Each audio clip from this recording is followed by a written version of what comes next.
Oi, vamos falar um pouco nesse vídeo sobre como utilizar a tabela de Curtibaia, tá? Ela é uma tabela extremamente importante para definir deslocamento em estruturas. A tabela Curtibaia, vocês conseguem ver aí pela imagem, tá? É um conjunto aí de ilustrações que vão me dar um valor numérico. E aí, nesse vídeo, eu vou apresentar a vocês como é que foi feito, como é que foi elaborada essa tabela, tá? E quais são alguns cuidados que a gente tem que ter com a sua utilização. Por exemplo, quando combinar uma figura com a outra, que cuidados eu tenho que ter ao fazer isso, tá? Então, a tabela Cutibai, ela veio dessa minha equação, tá?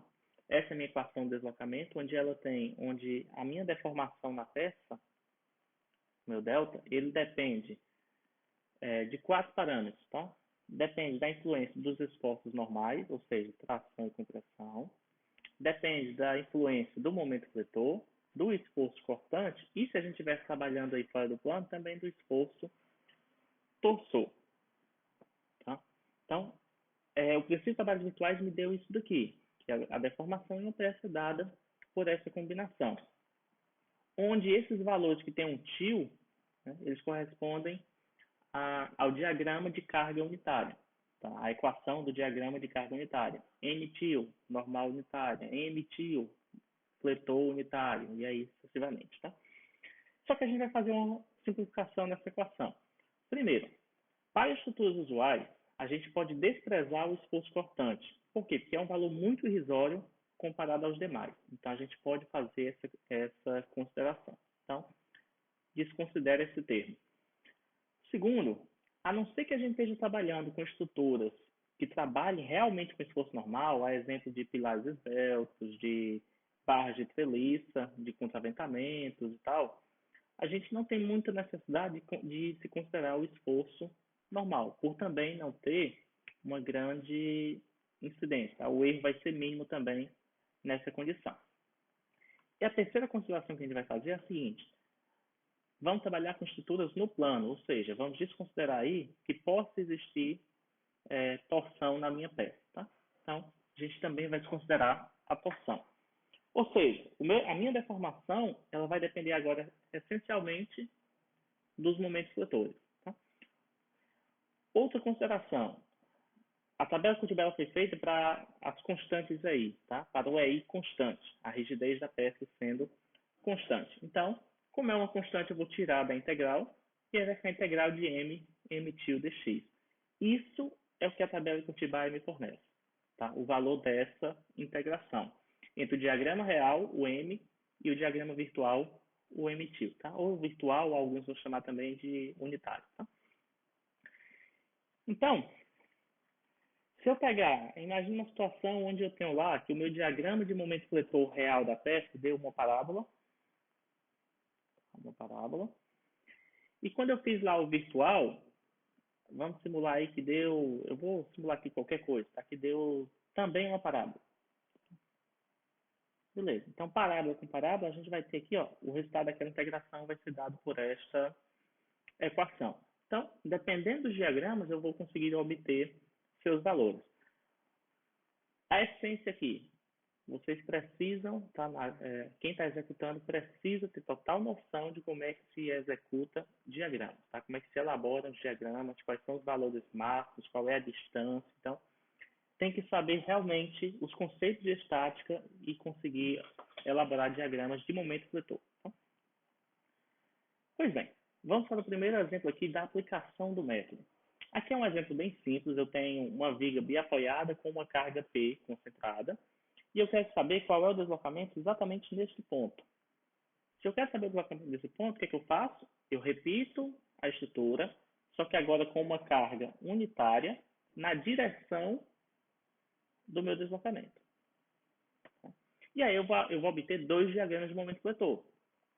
Eles são ilustrados aqui na tela. Né? A gente vai ter um diagrama de momento fletor real, é esse primeiro, e um diagrama de momento fletor virtual, que é este segundo. E aí eu tenho duas figuras agora para ir na tabela Cuttibay e fazer a sua comparação. Se a gente vier aqui na tabela, a gente vai ter lá embaixo o diagrama, o primeiro deles, e lá em cima na coluna, na penúltima coluna, um outro diagrama. Ou seja, o resultado daquela integração vai ser dado por esta equação. Só que esta equação, ela tem uma exigência. Tá? Essa exigência aqui ela é importante. Ó. Ela só é válida quando x1 for maior do que x. A gente vai ter problema aqui? Não, porque imagina o seguinte. Separei a estrutura aqui, separei a estrutura desse lado. O valor de x que eu encontrar aqui, porque como eu apliquei as forças na mesma posição, é a mesma. Então, x vai ser igual a x. Então, tanto faz x1, tanto faz quem é x. Tá? Então, basta eu aplicar aqui na equação. O que, que vai acontecer quando eu aplicar? X menos x0. Esse termo aqui. X menos o x0. Quando eu fizer isso daí, quando eu fizer essa x menos x0, vai dar zero. Então, esse termo aqui todo vai se cancelar. O 2 vai sair, vai ficar 2L sobre 6. Então, vai ficar aqui, ó, L sobre 3, M1, M3. Tá? Então, já fiz uma simplificação aí na equação. O que, que eu preciso para utilizar Curtibaia? Nesse caso aqui, nesse exemplo, qual é o comprimento L e qual é os valores máximos? Ó? Qual é o máximo aqui e qual é o máximo deste outro? Em um deles eu chamei de M1, no outro eu chamei de M3.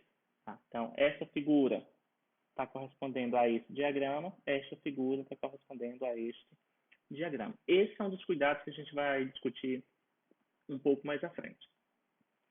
Então, beleza.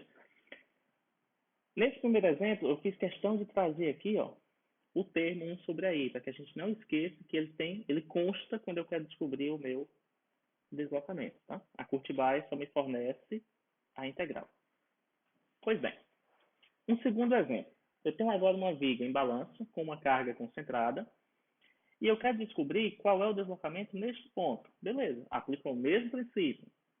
Uma força unitária na direção do deslocamento. Então, está aqui ela. Vão surgir dois diagramas. O que, que eu faço? Eu vou lá na tabela e faço a comparação entre eles. Quando vocês trouxerem aqui para a tabela, a gente vai ter uma pequena diferença. A gente vai ter lá o primeiro gráfico e o segundo gráfico. Mas não tem nenhum valor. E agora, né? Bem, aí entra o nosso primeiro detalhe. Você pode simplesmente inverter os diagramas. Tá? Onde na linha você colocou o diagrama do real, você agora colocou do virtual e vice-versa. E aí a gente vai chegar à conclusão que o deslocamento, que é o resultado daquela integral, vai ser dado por esta equação.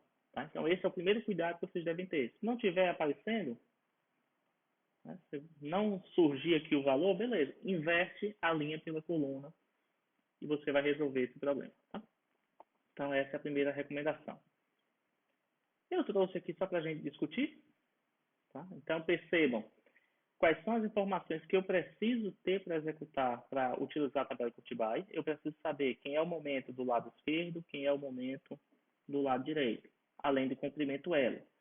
A mesma forma, no triângulo, eu preciso saber quem é o momento neste lado. Entendam algo também, os comprimentos têm que ser compatíveis, tá? Se uma tem 4 metros, a outra também tem que ter 4 metros. E aí a gente pode aplicar a equação e aí eu simplesmente trago aqui para reforçar que vocês não devem esquecer o EI, tá? O valor do EI. Pois bem, vamos para o próximo exemplo. Tem uma viga bem apoiada com carregamento pontual, só que agora eu quero saber o deslocamento ó, em outro ponto. É bem semelhante ao primeiro exemplo, só que eu mudei o local do deslocamento. Apliquei a força virtual, obtive os diagramas. Percebam agora ó, que o valor aqui desse lado é diferente deste outro. Tá? E aí a gente vai ter que definir quem é x1 e quem é o x. Tá? Quem é x, quem é x1. Que a gente sabe que x é diferente de x1. Tá? Então eu vou para o gráfico. Farei a mesma coisa, um dos gráficos, o outro, a minha equação. Aí sim é importante a gente se atentar a essa observação. Ela é válida somente para x1 maior ou igual a x. E aí eu retorno para cá. O que acontece? X1 tem que ser maior do que X. Então, essa figura aqui,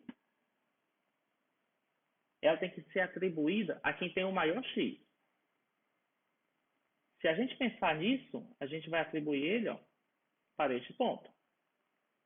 Porque aqui eu tenho X, que nesse caso eu vou chamar de X1, e nessa outra figura vai ser o que sobra, né? Eu vou chamar então de X. Então percebam que eu tive que inverter as figuras para conseguir adequar ao meu propósito, tá? A minha equação. X1 tem que ser maior do que X. Aí você avalia qual das figuras vai ficar com quem, né? Próximo exemplo. A gente tem agora uma viga aqui com o carregamento distribuído e eu quero saber qual é a deformação lá na ponta livre da viga. Beleza. Apliquei a carga virtual, obtive o diagrama. Aí agora entra a questão de que esse primeiro diagrama não existe na tabela dessa maneira. Tá? A gente não tem esse diagrama. Então a gente vai ter que desmembrar ele em formas conhecidas. Então, o primeiro desmembramento vai ser o seguinte: eu posso pensar o seguinte, que isso daqui é a junção de um triângulo negativo mais uma parábola positiva. Tá? Então, lembrando, né, momento para cima é negativo, momento para baixo é positivo, só para a gente deixar claro. E aí eu trago isso aqui. Ó. Então, eu peguei essa primeira figura e destrinchei ela em duas. Um triângulo e uma parábola. E a segunda? Como a segunda figura, esse segundo trecho da figura, já existe na tabela, é uma equação de segundo grau, então eu posso utilizá-la. Então, não preciso fazer nenhuma alteração por enquanto. Eu vou já chegar no detalhe sobre isso. Então, o que eu vou fazer? Eu vou ter que combinar. Eu vou pegar o primeiro triângulo, vou pegar esse pedaço, combinar com este. Mais, vou pegar este pedaço, combinar com esse novamente. Mais, esse pedaço combinado com esse.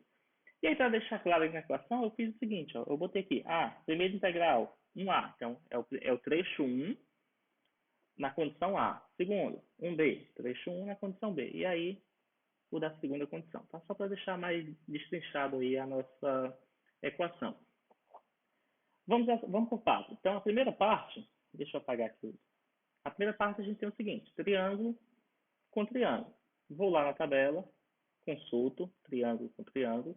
Então, eu já sei. Aquele primeiro trecho é L sobre 3, M1, M3. Beleza. Um cuidado. Quem vai ser o L? Né? O L vai ser o comprimento daquela figura. Eu estou trabalhando com a figura até aqui, então este vai ser o comprimento L. Então, vai ser isso aqui dividido por 3, M1, M3. Mais, segundo trecho, parábola com o triângulo. Percebam, os dois têm o mesmo comprimento. Isso é a exigência do método. Tá? Então, vou lá na tabela, parábola com triângulo. E aí a gente vai ter lá também, ó, L sobre 3, M1, M3. Essa vai ser a equação que eu vou utilizar. Tá aqui, ó. Ok, vou para o terceiro trecho. Uma equação, uma curva de segundo grau, segundo gênero, e um triângulo. Então, curva de segundo grau com um triângulo, a gente vai ter lá L sobre 4, M1, M3. E aí toma-se o cuidado novamente, né, de quem é o L. O L agora vai ser esse comprimento nesse trecho. Tá? Então, a gente vai ter que tomar esse pequeno cuidado aí sobre esses comprimentos também, né? Beleza. Eu vou fazer agora uma sutileza, tá? O que acontece? Esse diagrama é uma parábola de segundo grau. Isso aqui é segundo grau, segundo grau, segundo grau, segundo grau. Então, todas essas curvas são de segundo grau e existe uma condição para a utilização delas na tabela de Curtibaia. É que um dos lados da figura, ou à direita ou à esquerda de cada uma das figuras, tem que ter cortante zero. Se não for zero, a gente não pode utilizar estas equações de segundo grau. Um dos lados tem que ter cortante igual a zero. A exemplo disso aqui, ó. Nesse nosso exemplo, o cortante nesse ponto aqui é zero. Por isso que eu posso utilizar no gráfico a figura da equação de segundo grau, porque eu tenho certeza que nesse ponto o cortante é zero. Aí entra a sutileza. Nesse nosso próximo exemplo, esse cortante já é diferente de zero. Por quê? Porque existe uma força aplicada naquele ponto. Então, essa força aplicada nesse ponto faz com que o cortante aqui não seja zero. E aqui também, como é até um apoio, o cortante não é zero. Então, nenhum dos dois lados, o cortante é zero. O que é que eu vou ter que fazer, então? Nesse primeiro trecho, né, o trecho 1, a gente já viu. Separa em triângulo e parábola. Beleza. No segundo trecho, como não existe o cortante zero, eu também vou ter que fazer a mesma coisa. Eu vou separar em triângulo e parábola. Tá? Então vai ficar isso aqui. Ó. Então a minha condição para utilizar a tabela cultivar agora vai ser essa. Eu vou combinar esse triângulo com este, mais essa parábola com esse triângulo, mais esse triângulo com essa parábola com esse triângulo. Então eu vou ter agora, eu tenho que fazer agora 4 integrações, né? 1A, 1B, 2A, 2B, tá? Então essa vai ser a nossa nova condição. Só para deixar isso mais claro, esse terceiro, como os dois primeiros a gente já viu, o terceiro trecho, triângulo com triângulo. Vou lá na tabela, consulto. O quarto trecho, parábola e triângulo. E aí eu vou lá na tabela e também faço a consulta dos seus valores. Somo tudo, vai dar o valor do meu deslocamento. A todo momento, a gente fala sobre deslocamento como se fosse somente a deformação, né, a flecha. Só que eu também posso ter interesse em conhecer, ao invés de saber essa distância, ao invés de saber essa distância, eu queria saber qual é o ângulo. Qual foi a inclinação que essa curva, que essa viga sofreu devido a essa força? Só muda um único detalhe, tá? A gente continua utilizando a tabela de Curtibaia, continua com o mesmo princípio, só que na hora de fazer o virtual, ao invés de fazer com uma força unitária, eu vou fazer agora com um momento unitário. Vou aplicar o momento unitário, vou achar os dois diagramas, vou lá na tabela e consulto os seus valores, tá? E faço a combinação. Então, a única diferença aqui é exatamente que ao invés de descobrir o deslocamento, eu estou descobrindo a rotação. Tá? Ao invés da translação, eu estou descobrindo a rotação. A mesma coisa eu posso fazer aqui nesse segundo exemplo. Eu quero saber qual é a rotação que está acontecendo aqui nesse apoio. Qual é a rotação que essa viga vai fazer no apoio. Beleza. Aplica um momento unitário no apoio, obtém os diagramas e faça a sua combinação. Percebam agora que essa combinação aqui vai ser agora feita em duas partes apenas e não mais em três. Por quê? Porque a terceira parte seria combinar essa parábola com zero. E qualquer valor multiplicado por zero é zero. Tá? Então, essa é a última condição. Se tem algum trecho zero, é só ignorar ele, porque ele não vai ter valor, ele não vai influenciar na deformação que você está procurando. Tá? Então, eu acho que era isso. Apresentei aí os principais pontos que podem gerar erros na tabela de Curtibaia. E eu espero que vocês estudem esse material, revisem essa aula e elaborem lá o exercício que eu solicitei, tá? Obrigado a todos.